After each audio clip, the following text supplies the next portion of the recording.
Today's video is going to be difficult for some of you to hear. Some of the information we're going to talk about is going to be very hard to swallow. So, I'm just giving you a warning. This video is going to be all about geopolitical risks. But not just geopolitical risks, we're also going to talk about the world after COVID. And that world after COVID involves a lot of issues. It involves issues that triggered the Doomsday Clock, 90 seconds from midnight. You may not know what that means, but you're going to learn about that in this video. We're going to hit a lot of topics like Israel and Iran. What's going on there? We're going to talk about Russia, Ukraine. No secret about that one. We're going to talk about China and Taiwan's relationships. We're also going to talk about North Korea's nuclear program and the reluctance to stop trying to produce nuclear weapons. We're also going to talk about China and US's trade and how it is deteriorating. We are literally on the brink of a global catastrophe if we keep doing what we're doing. If we keep pushing the world, if we keep pushing these problems, we will be in an all-out war, and geopolitics won't be the main topic. That's what we're going to cover. My name's Chris Naugle. This is What Now? What's next when the Doomsday Clock strikes midnight?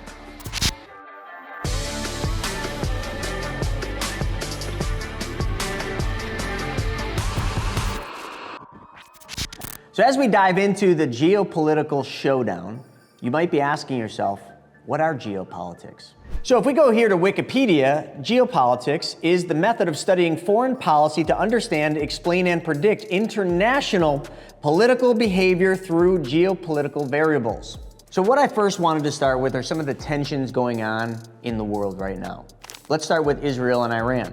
Well, when you think about Israel and you look at what's going on in the news, you're not hearing the whole story, but we did a lot of research and we dove into this. So let me just read this. Israel widened its attacks on Iran-backed militant groups. So who are those Iran-backed militant groups? Well, Hezbollah is one of them, Houthis, and then Hamas. Now, I might have said some of them wrong, but all three of them are different groups.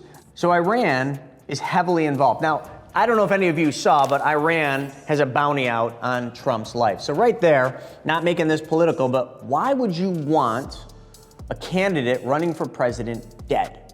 That's kind of odd. Let's start with Hamas. You may or may not have heard about this, but they've been around since 1987. They started from the Muslim Brotherhood. And right now, their goal is to liberate Palestine.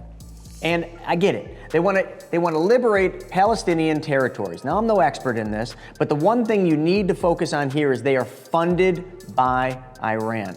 Moving up, we got Houthis, which is you probably have heard of this one about the Red Sea attacks. They've been attacking shipping lanes, which definitely plays a part in geopolitics because that's hitting trade routes. So the most important thing there when you think about the Red Sea, it's a massive trade route. So a lot of goods and services will move between the Red Sea. And if this terrorist group is attacking the trade, well, that creates a lot of problems. It creates a lot of problems for everything, including supply and demand. Not only that, you got Hezbollah. Now, Hezbollah is a Lebanese group. Now, out of all of them, this group is the most heavily armed. And to prove that, Israel was driven out of Lebanon in 2006 by this group. Just think about that. One group drove Israel out of Lebanon, and that happened in 2006. So all of this is just the tip of the iceberg, because now we're going to roll the clock forward. We're going to go to one more geopolitical risk going on, and that is the one you all know, Russia and Ukraine. Now, this war has been going on for a while, and just recently, Russia had downed over 100 Ukrainian drones. Now, that's not the reason I want to talk about this particular conflict. I want to talk about this conflict because we know Russia and Putin, they got the nukes. Kind of like Arby's. We got the meat, Russia, we got the nukes. But what they recently did, and I'll show the article right here, Putin and his generals changed a doctrine on how nuclear weapons could be used, and what they basically said is any attack by NATO, they could use nuclear weapons. When we talk about the Doomsday Clock, and here's the link for it right here, there are 4 key risks. One of them, nuclear risks. Now, just so you know, the Doomsday Clock was created by Albert Einstein, and you probably know this name, but Oppenheimer. is a way to measure a catastrophic end. Literally, that's why it's called doomsday. A catastrophic, man-driven end to everything we know. And that could be done with an all-out nuclear war. What's going on in Russia, now we've been here before, if some of you are old enough to remember, but what's going on in Russia right now is pushing this risk right up to the red line. The second risk is climate-driven risk. Now, if you've been following the news, you just saw there was a hurricane, a big hurricane that made landfall as a Category 4.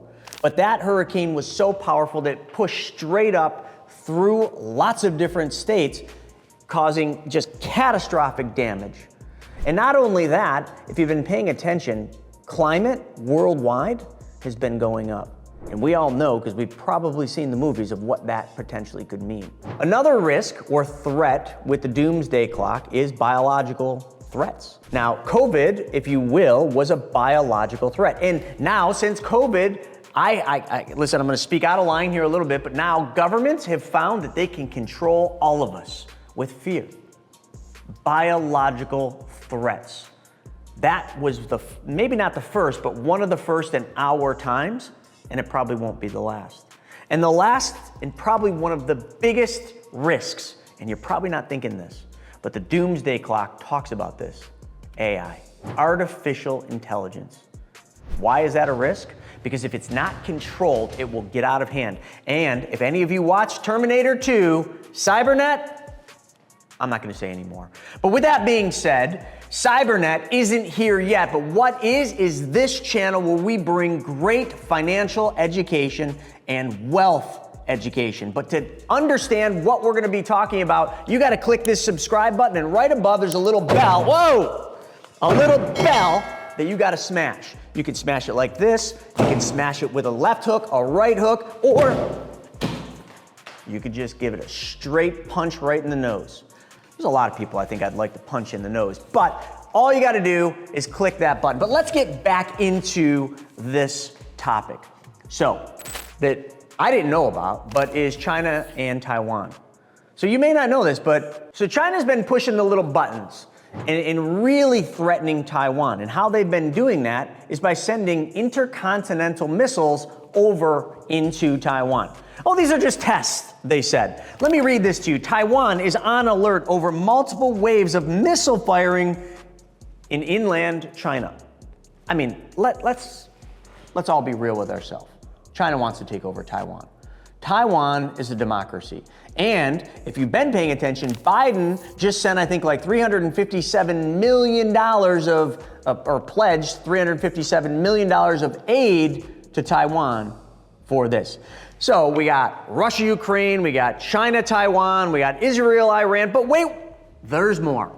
Now we've got North Korea's nuclear program. That dude's a bit wacky, but North Korea is talking about being able to produce 50 to 90 nuclear warheads. If Russia wasn't a big enough concern, now we got Iran. That dude's off his rocker, batshit crazy, and he's trying to make nuclear weapons. He might already have nuclear weapons, but who knows? That's something you really need to pay attention to. And another thing, I read an article where it says they intend to send a message to Washington before the election. This is Iran, the same place that said that they're gonna put a bounty on Trump's life. What kind of message are they gonna send to Washington? And last but not least, certainly not least, is the United States of America. And the United States of America and its trade with China. Just recently this happened, I haven't seen it anywhere in the news, but we found it September 13th, literally a week ago. New tariffs, which are, I want to preface, this is Biden upholding the Trump tariffs that he proposed for China. So they're upholding these tariffs, and what these tariffs could do is over the next 4 years, they could put about a 50% tariff on products coming from China over to the US. How many products that you use on the back of the box say, made in China? A tariff on Chinese goods is gonna really put a damper on the geopolitical relationships we have with China, if we even have any relationships with China anymore. But let me go one step further into the tariffs. The tariffs that the US is going to put on China, like these bigger ones, is primarily in the energy sector, especially these lithium batteries that are used, for the green energy, which isn't green at all, but that's for another day. But let's transition. Let's talk a little bit about China. How strong is China? The number 2 economy in the world, right behind the US. If you followed Ray Dalio or you've read any of his stuff, the US is going down and China is coming up. But China's got its own set of problems. But how severe are those problems? Well, some folks say that China is going to be the one that starts this world recession that we're going to be in. This world and economic slowdown is all going to start in China. Now listen, I'm no expert on this, but there are much smarter people than me. So let's switch gears a little bit and talk about some other countries, namely Germany. So Germany's got a little bit of a problem. If you check this article out right here, the rude economic awakening is what they're calling it. They refer to the 4 horsemen of the economic apocalypse. Now, maybe some of you know of the 4 horsemen from the book of Revelations, but in this case, the 4 horsemen are the exodus of major industries, so big industries leaving Germany, the rapid decline in the democratic picture in Germany. Not only that, crumbling and old infrastructure, and the death of innovation. And to me, death of innovation is just pure death of an economy. So those are some of the things going on in Germany, but let's move forward to France. France has got its own set of problems, and those problems are public deficit. That's right. It's an alarming situation, all talked about right here in this article. But when you talk about a public deficit, what has the US got going on? The same exact thing. You're going to see a lot of repetition as we go country to country. How about Italy? Everything's got to be fine in Italy, right? Well, the IMF warns Italy on public debt and urges swift financial reform. So I guess all those folks over there in Italy, well, they've been spending just as much money as the Americans and the Germans and just about everybody else. So let's talk about our friends over in the UK. Well, they made the same mistakes we did right here in the US. You see, they held their interest rates too low for far too long, driving inflation, well, the same thing as that happened here, straight to the moon. And now they are literally suffering trying to bring these rates down. But they are succeeding at it. But now everybody's saying, when are rates coming back down? It's kind of just like, you can't please everybody. One side, they want rates to go higher. One side, they want rates lower. Nobody wants inflation, but folks, you gotta understand what is inflation before you criticize not wanting it or wanting it. Let's move on to a little bit of a brighter side. Brazil. Well, Brazil's economy is expected to have grown at a solid pace in the second quarter, according to Reuters article right here. So it looks as though Brazil might be on to something here, and maybe these other countries we just talked about should pay attention. But let's not pay too much attention to Brazil. Who we really got to look at is Saudi Arabia. Now, this was a really hard one to find information, but Saudi Arabia's economy chalks up robust growth. Well, they've got the oil, and make no two ways about it, their economy is heavily focused on them being energy independent. And boy, have they done a good job with that. But a really important thing to note about Saudi Arabia is there's a lot of geopolitical risks and tensions going on over there in the Middle East, and it hasn't affected them at all. Even the Gaza tensions has not affected Saudi Arabia, and I don't know how that's possible. But you know what? This article right here says it. Saudi Arabia's exports of oil are not reliant on the Red Sea. Because remember, I talked about that earlier. The Red Sea's been being attacked over and over by terrorist groups. So, because Saudi Arabia's oil exports doesn't rely on the Red Sea, well, it's business as usual. So, who cares what's going on over there in the Middle East? And there is plenty going on there because Saudi Arabia keeps pumping the oil, shipping the oil out, and, well, everybody's happy in Saudi Arabia. Let's talk about India. India is the third largest economy in the world. In India, well, if the Saudis got the oil, India, we got the people. That's sure is correct, because India is the third largest economy in the world, but they're also, I don't know if they're the number one when it comes to population, if they are, they're right behind China, but they got a lot of people. And they got a young workforce. But not everything is good in India because, well, they're dealing with the same thing everybody else is. Rising inflation. You see, it just seems to be a common theme. You know, when I talk in my videos, I say it's a world economy. It's not just a centralized US economy or Chinese economy or Russia economy. It's a world economy. And when one problem happens in the US, you can pretty much be sure those same issues are going to be found in other countries like this, like India. But let's talk about Japan. You know, if you've studied Japan, I think they got one of the best cultures. And I think they do a really good job of teaching their children how to love and how to be respectful. Now, I've never been to Japan, but believe me, it's on the bucket list. But I can tell you, Japan to me is one of my favorite places when it comes to culture. But Japan has faced lots of economic problems and lots of geopolitical problems as well. So right now, Japan's industrial output is falling, and it's been falling. And it's expected to fall again. So for some reason, and I can tell you one of the reasons is they've got an aging workforce.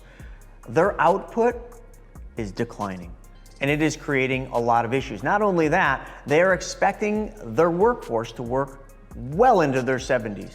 And you see lots of photos of just exhausted workers. Well, that's what happens when you don't grow your population. There seems to be a little bit of a problem with, well, having kids. You know, I don't know. All these dating sites and Tinder, men and women are getting together and they're just not able to have kids, or they're just reluctant to have kids because it just costs too much. That's a major issue, but it's not just an issue in Japan, it's also an issue in lots of other places like Germany and France and Italy. And well, the US is doing better than most, but we still have an issue. In China, yeah, they've got an aging population, but they had that little thing where they said you could only have one kid back in the day, and that hurt them severely. And in Japan, there's a unique thing happening is they're saving more money.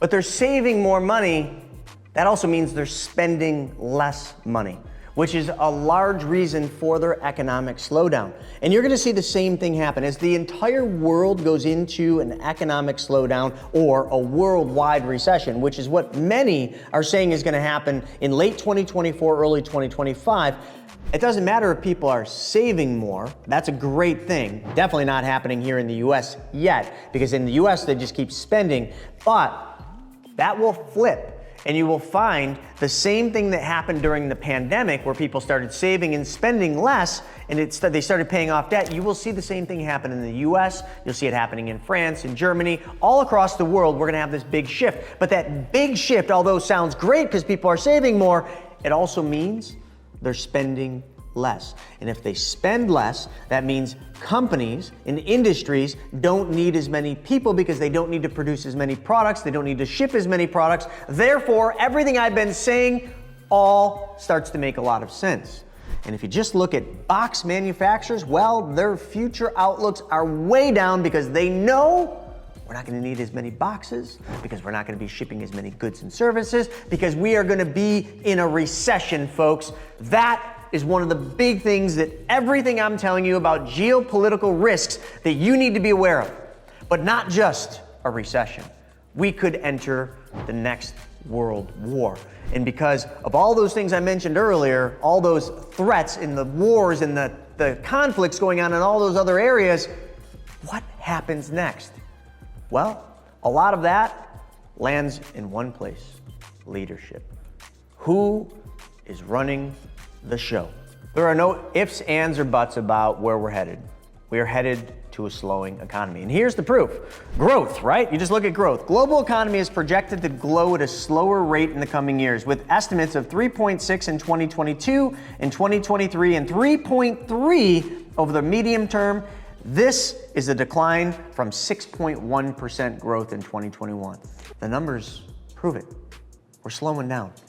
We just haven't started to see it here in the US. But that makes sense, we haven't seen it. It's an election year. Why tell anyone the truth? Because that would hurt votes, right? Shit isn't looking so good. Geopolitically, it's a mess.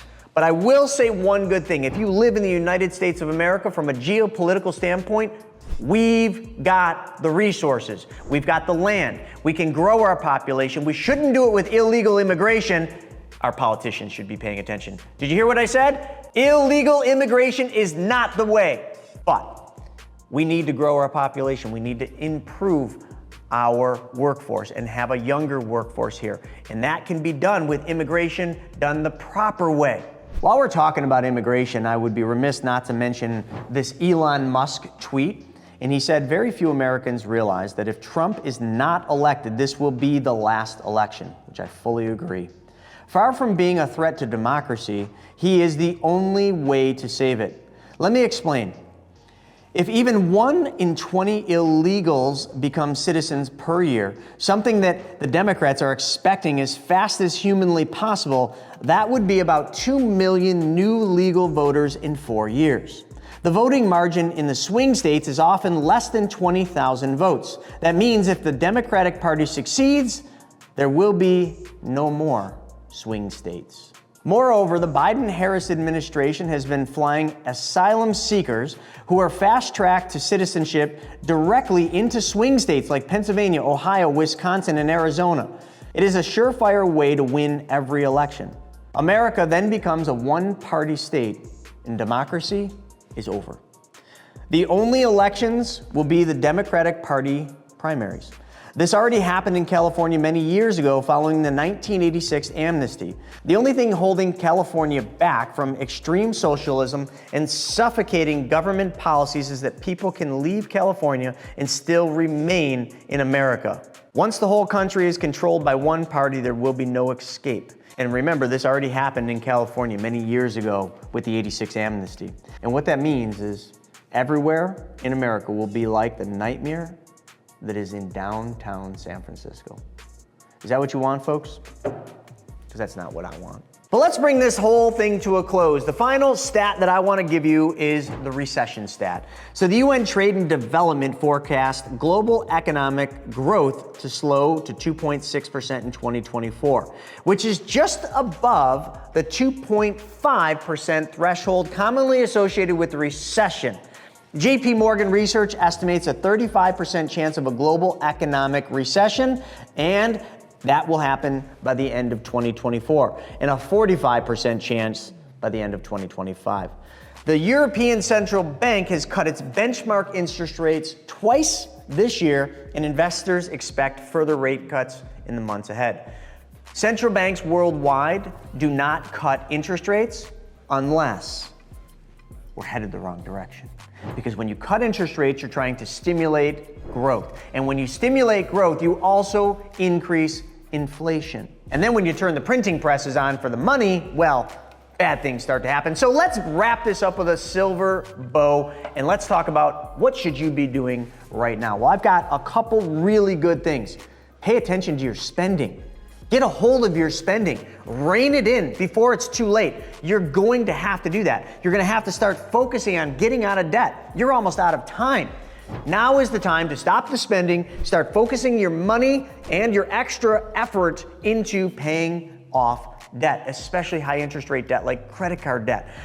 And the other thing you got to do, and it's interesting, I was getting a ride back from the car dealer today, and I was talking to the gentleman giving me a ride, and I told him, I said, you cannot afford to ride this roller coaster ride.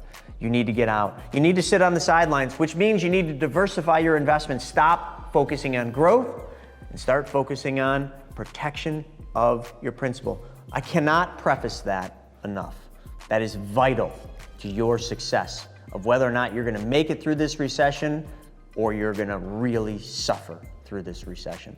And lastly, and most importantly, never stop creating. There's the big difference between success and failure, and that is creation. Success always comes from creating. And here's what I'm currently doing. I'm doubling down on the infinite banking concepts. I'm getting more money in guaranteed accounts. I'm also loading up on long-term treasuries to take advantage of this rate decrease because the price of my treasury bonds will go up. What else am I doing? Well, I've sold off my stocks. I don't have any. I also sold off most of my real estate. People say I'm stupid for doing that, but stupid is stupid does. When we go into a recession, the price of real estate will go down, and I don't care what anyone says. That is always the outcome. And lastly, you got to turn that lazy money into working money. You got to get your dollars out there working in a conservative way so that your dollars are always working when you're sleeping. With all of that being said, folks, I'm going to leave you with one last funny quote. And this came from a gentleman in my office. He said, "The Harris tax plan is going to make the earth flat." Well, flat broke. With that being said, my name's Chris Naugle. This has been another episode of What Now? What's Next for Doomsday. Hey folks, if you liked this video, then check this one out right here. This video will teach you how to take back control of your money. And if you take back control of your money, you take back control of your family's financial future. See you on the next one.